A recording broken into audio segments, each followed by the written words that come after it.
Welcome, Kimberly. Thank you. I'm so excited to have you on the Day Job to Dream Job Summit. For those of you who don't know Kimberly Wilson, she is a writer, therapist, designer of the eco-friendly Tranquil Tea lifestyle line, and founder of Tranquil Space, named among the top 25 yoga studios in the world. You'll often find her sipping fragrant tea, practicing yoga on a leopard print mat, or leading retreats around the world. She dreams of Paris and global animal welfare. You can indulge in tranquilosophy via her blog and podcast, Tranquility du Jour. What a great intro. Welcome. Thank you, Rebecca. It's a treat to be here. So fun. So, Kimberly, can you tell me a little bit more about your day job to dream job story and just a bit of background behind how you got to be where you are today? Absolutely. So I love that day job or, day job to dream job. That's such a fun idea on the whole transformation, right? That takes place for Totally. people.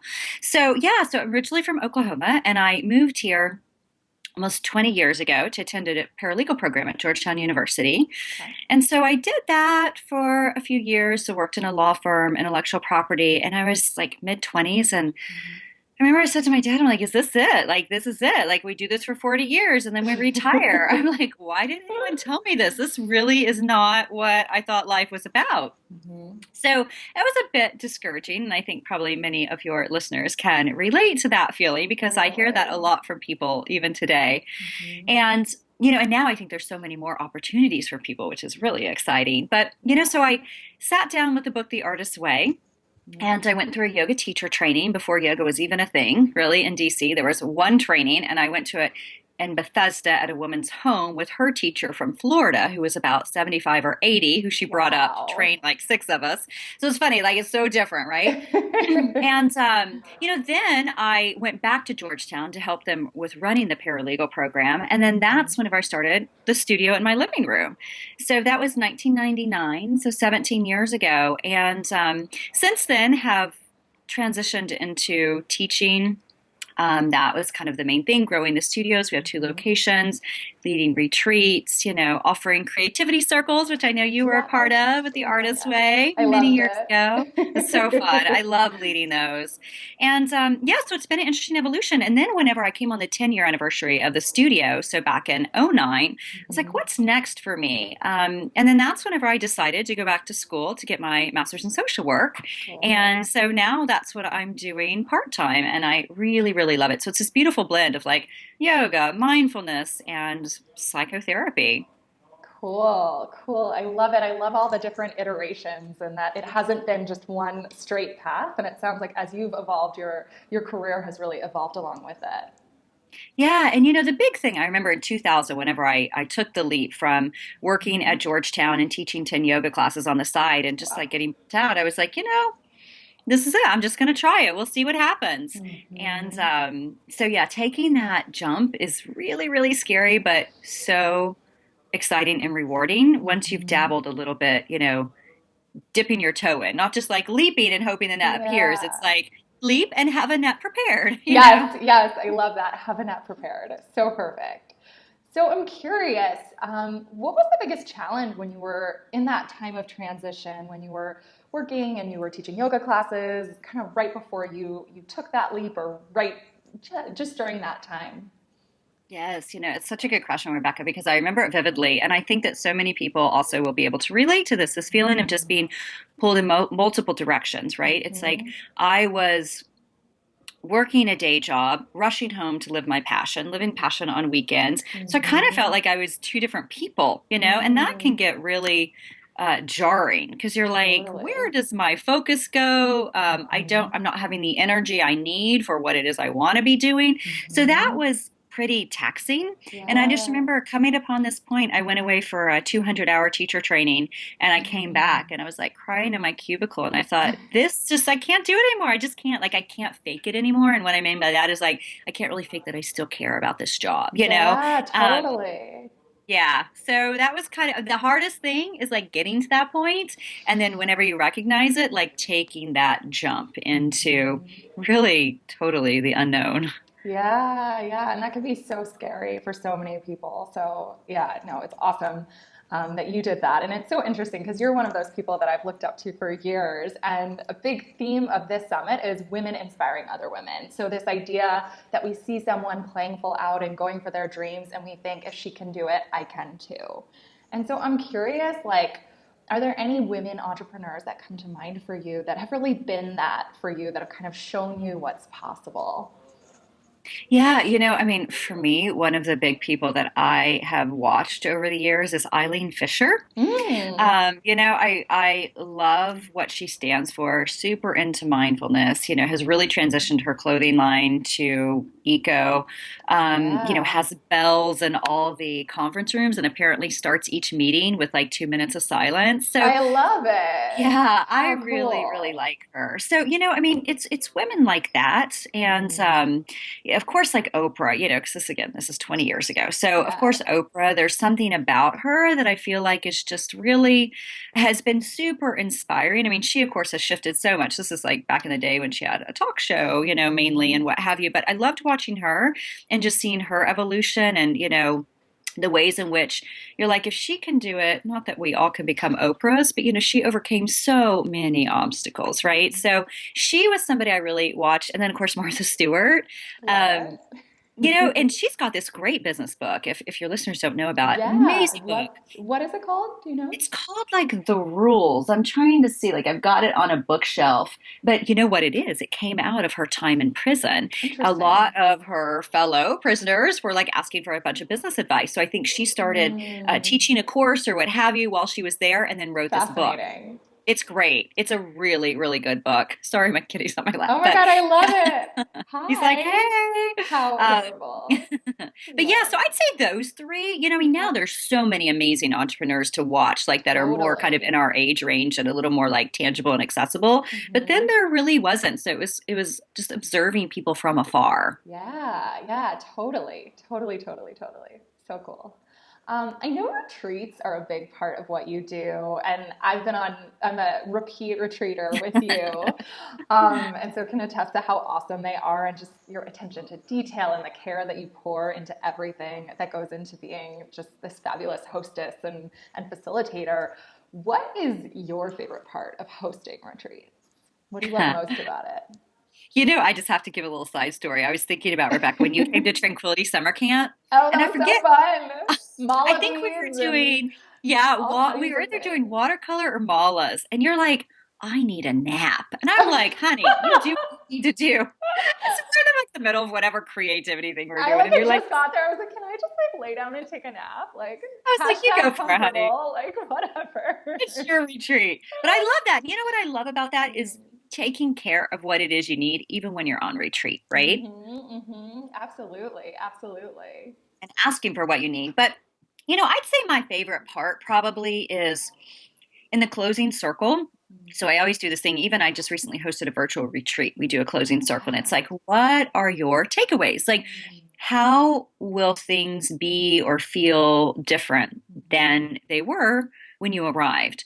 And I Mm-hmm. love to hear what people have to say. I mean, I get notes from people who have found these retreats to be so transformative. Some people, frankly, they just need time away from their family. I had one woman who she was pregnant and she left her other child at home with her partner and was like, "Good luck, peace out." Turned off her phone. Yeah. Just like, I'm out of here. This is like my Yeah. last chance to play for a while. So it's I love that. The ability to really for people to either disconnect or unwind or really regroup. Mm, So I'd say really the closing circle because I love mhm. hearing what people are taking away, and it's so diverse. Everyone comes in with Totally. different intentions and leaves with different takeaways. I love that. And I mean, I've just seen in my own life, like many seeds planted in your retreats and circles have come to fruition. Like most of them. It's very, very cool. You really Wow. hold a very sacred space. So Thank yeah. you. So where are you jetting off to next? Where can people sign up for your retreat? So we have one spot left in West Virginia, which is the one that you've done multiple Hmm. times, and Yeah. that's in May. And Okay. then we have two spots left in Paris. So I have to Ooh say, when la you say jet la. off, I mean, West Virginia is probably not a big jet off place, It's right? a very like I loved that spa there. I still remember getting a pumpkin Yes, facial and just it's beautiful and so just it's a very nourishing experience. it is so nourishing. And we do have people that fly in for that from the West Coast and Oh, what I'm have you. But sure. It's a lot of people who are mainly local because Hmm. it's a hop, skip, and a jump. But Totally. next big thing is Paris, and it's pinning in Paris. So it's a Okay. writing retreat. That's in June, and we have 2 spots left for that. And then Ooh. Tuscany, Italy in the fall. So Mm. yeah, they're just really they're lovely spots, they're lovely experiences, and really the main thing that we do, it's like a blend of yoga, creativity of some sort, and then mindfulness I mean, and yummy it's food. yeah, you're living, breathing your dream job, it sounds like, just to be able to infuse travel and your love of yoga and supporting women. I mean, it's so cool. I absolutely love it. You. Yeah. So in your opinion, what's the best part of being an entrepreneur? Mm. You know, I'd say the best part is the sense of freedom, that Mm. comes with it. Hmm. However, the flip side of the freedom, right, is we're Hmm. also our worst bosses. We don't give ourselves Mm. vacation. Oftentimes, we don't get overtime. You know Guilty. what I mean? Yeah, guilty as Yes. charged for many years. So, I mean, there is a sense of freedom, but it also has to be monitored and Mm. really cared for. Because back in the day, I'd say the early days, I mean, of the studio, I would just work. I mean, it's like 18-hour days. It was like constant. And the irony is here I am like running and starting a yoga studio, right? Mhm. And so it's so great to have that, Mhm. and that sense of like you're fully responsible for yourself. And then Mhm. also to find that balance and that shift of really like not being your worst boss, I think is one of the Yeah. bigger challenges that comes along with the huge plus side of freedom. Yeah. Any tips for people who are starting out who want to be good bosses to themselves? Like anything, I don't know, any advice you have on being a good lady boss to yourself? Yeah, well, this is a silly thing, but I remember a few years ago, I was leading a retreat in New York, and Mhm. someone had come with her mother, so sweet, and she's like, "So when do you go on retreat?" And it was like, Mm. great question. I mean, I hadn't even thought about it. And Mhm. I was so kind of mortified by that. So since then, I have really done my best to try to set up at least one retreat that I go on. The thing is they're usually learning retreats of Mhm. sorts. So Mhm. they're never like a full on retreat. Mhm. But that was an interesting eye opener of like, here I am offering this for other people, but not Mhm. taking it myself. And Mm. so I would say, really, to as much as possible, and again, this is simple, but it's not easy, Mhm. is to make sure you're as much as possible being able to practice what you preach. So if Mhm. you're all about simple living or slowing down, and then you've got this like chaotic schedule, to really look at it. And if you haven't read the book Essentialism, highly recommend it. I just started it over the Oh weekend my and I God. posted a picture. I'm obsessed. It's Ah, so great. It's a great, so yeah, great. yeah. So great because my struggle really as an entrepreneur is I love so many things, right? I've got a Mhm. clothing line that is like 13 years old, a studio that's 7 or Mhm. 17, a nonprofit that's 10, Mhm. so I have all these different sort of ventures and, I like them all. So from an essentialism perspective, it gets a little tricky. How do you boil down when you have all these Mhm. pieces that you really, really enjoy? So that's something Yeah, that I'm still trying to work on so that I'm not yeah. torn in so many different directions. But yeah, I would say to make sure as much as possible that you're doing what you know to be best for your soul and that you're encouraging others to do. If you're Mhm. leading workshops on mindfulness, you got to be practicing it, right? If you're leading workshops on like nourishing your inner artist, you have to be nourishing yours. And this seems like a no-brainer, but I think so many times we can be like, "Oh, I just need to check these few things off my to-do list. Right. Then I can play, then I can be mindful, then I can sit." No, like you got to really start your day with the foundations of these pieces that are most important to you. I love that. And it reminds me of this quote that I've seen sort of floating around the Instagram or Pinterest or whatever space, but it's your message is your medicine. And I think that that's so I like that. often the case, right? We teach what we most need to learn. And so it's really Absolutely. important to keep taking care of ourselves. And especially as women entrepreneurs in this sort of live your best life space. I love Right. that. Yeah. If you could give our listeners one piece of advice as they make their transition from day job to dream job, what would it be? Yeah, I love that question. And I get this a lot. I think this is Mm-hmm. such an important question. Mm-hmm. And it's so important for people to do this one thing. And this one thing is start small and grow organically. Mm-hmm. And, for me, I never had visions of like having a 4,000 square foot space in DuPont. I mean, I just wanted Mm-hmm. like one little room. And, Mm-hmm. so the ability to start small in my living room and have grown into this space is Mhm. absolutely critical. Because for Yeah. me, I didn't take out loans until year 8, and that was to build Mhm. out this 4,000 square feet. Even with like taking the leap in 2000 to self-employment, start Mhm. small, grow organically. At that point, I was teaching 10 classes around town.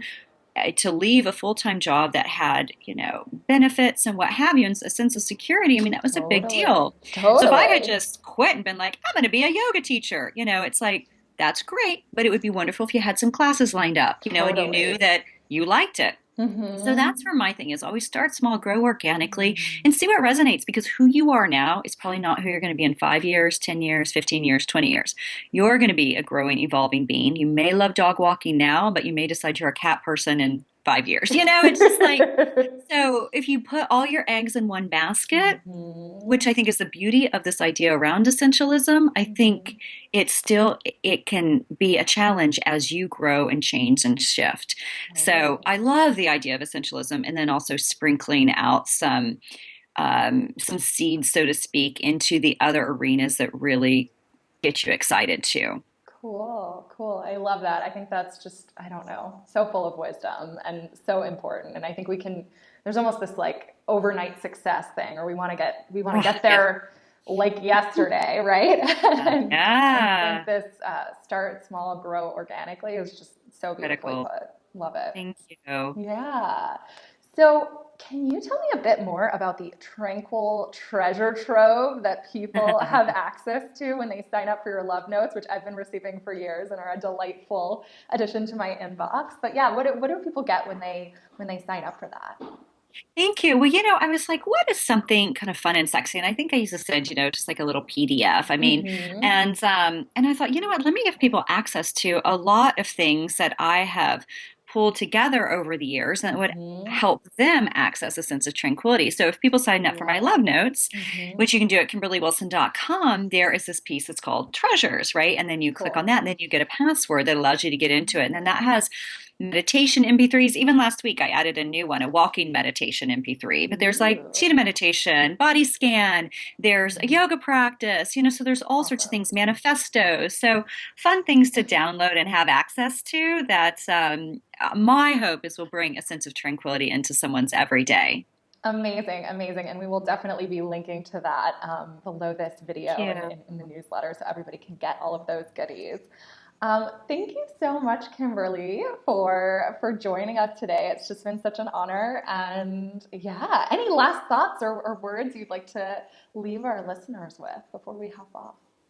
Yeah, well, my big thing, right, with start small, grow organically is Mm-hmm. always like my number one tip. And I think the Mm-hmm. second thing that comes to mind that I would encourage, and I think you do a really good job with this, Rebecca, is create community. Oh, And thank you. whatever that is for you, the crazy thing is you can totally do it virtually now, and it's Totally. wonderful. So for Mm-hmm. me, what I've been able to do over the years is grow from just the four walls of the yoga studio by having, Mm-hmm. a podcast for gosh, I think 12 years now, and a blog for 12 years, for Cool. many years, right? So it's wonderful because then you have this like global connection. And so this Mm-hmm. idea of creating community, because everyone's looking for their place to find their place in the world. And if Mm-hmm. you're able to create a spot for people where they feel accepted and it feels safe and secure and nurturing, Mm-hmm. then it's all about leaving your legacy. And I think that is so, so critical. So that would be Mm-hmm. my second little nugget that I I highly love it. encourage. I love Thank it. you. Thank you so, so much.